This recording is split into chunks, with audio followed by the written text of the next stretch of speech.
What's going on, guys? It's Krypt here, and today we're going to go over the upcoming challenges and events and just go over news for MK Mobile. Thank you guys for welcoming me back.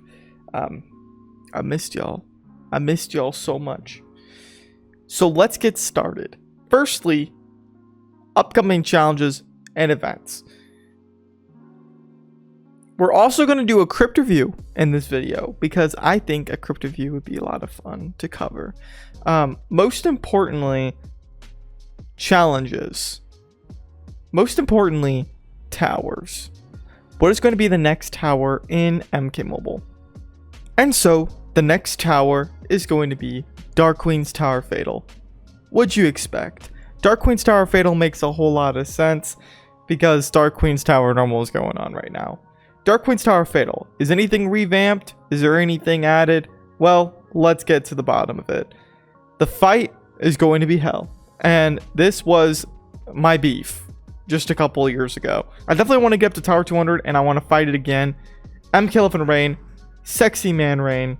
I mean, he's a really good boss character, but doesn't work so well when you play him in towers. The tower rewards. Okay, so they are different. The tower rewards are very different, actually. Circle Shot of Jax Briggs, that's a copy. That we've seen that before. MK1 Kenshi. New characters. I love to see it.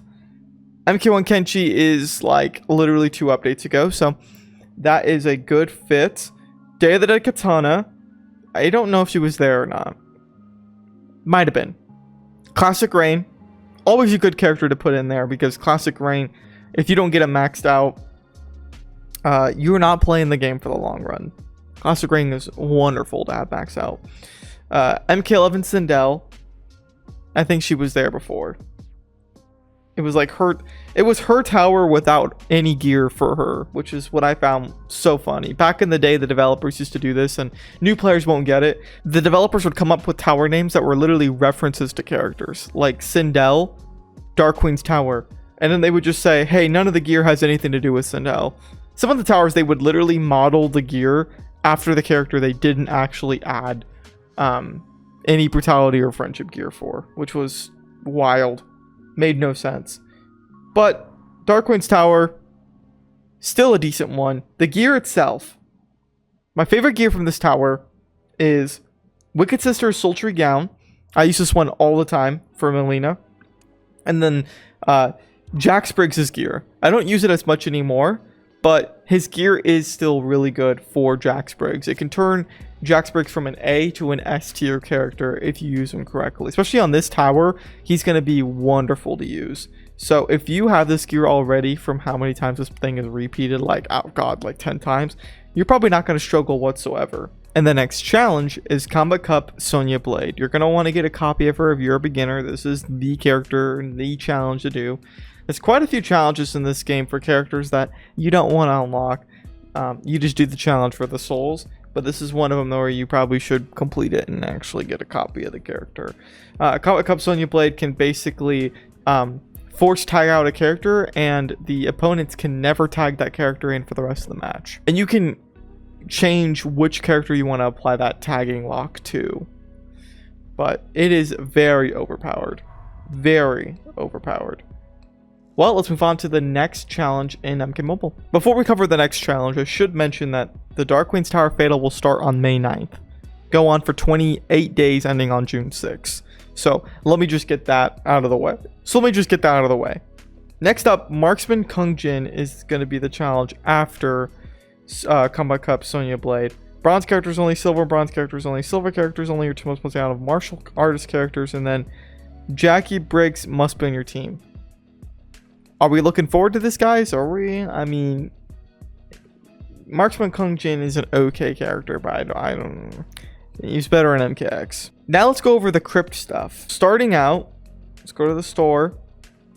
Dark Fate Terminator, Ravenous Melina, Hellspawn Scorpion, Edenia Blood Rain, Tactical Sonya, and Venomous Devora.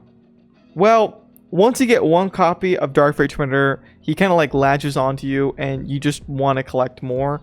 So go ahead and get a copy of Dark Fate Terminator. He is worth maxing out. He's a very strong card, but at Fusion level 1, you can definitely utilize him for dodging X-rays for battles where the opponents have like insane X-ray recharge and it's unfair.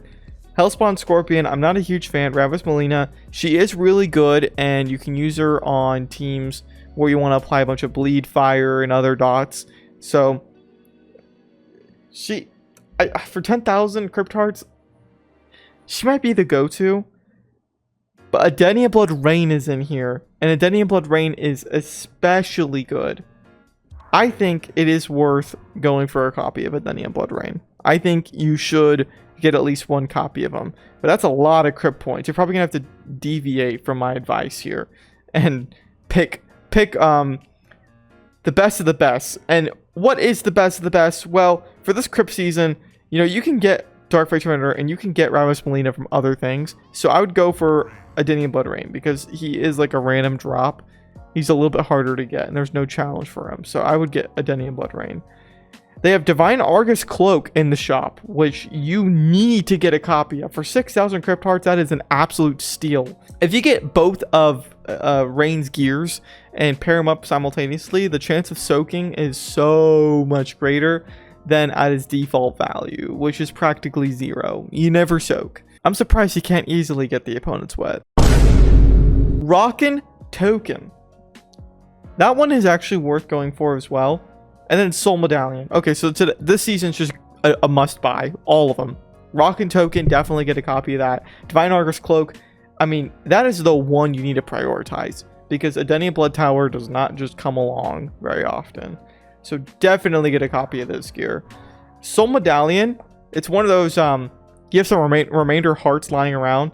And if you don't have Soul Medallion maxed out, well, you obviously have not been playing the game long enough, so you need to get a copy of Soul Medallion, another one. And then the last thing I recommend is buying Edenia Blood Rain, because he is definitely useful in very strenuous battles. You can force tag out opponents. You can soak them easier than I think Classic Rain. You can soak them easier with Edenia Blood Rain. And I like his lightning effect, which applies to most Outworld teams. So when you have Outworld characters on your team, they have like lightning shoot down. So definitely go for Edenia Blood Rain first. If you have any additional hearts, if you're able to grind more, then I'd go for Ravis Melina before you go for Dark Fate Tormentor. Because if you just get one copy, you're set. You don't need multiple copies of them, honestly. Max them out if you're a maxed player, though. Like maxed account player that's already got a lot of stuff unlocked, and you just don't have Dark Fate Tormentor maxed out, then definitely go for him. He's in the shop right now. Both of them are. Guardian Tormentor and Dark Fate Tormentor. And I'm going to do a pack opening on those two. But that's going to be it for this video. Thank you guys so much for watching. If you did enjoy, make sure to like and subscribe if you are new. And yeah, peace out.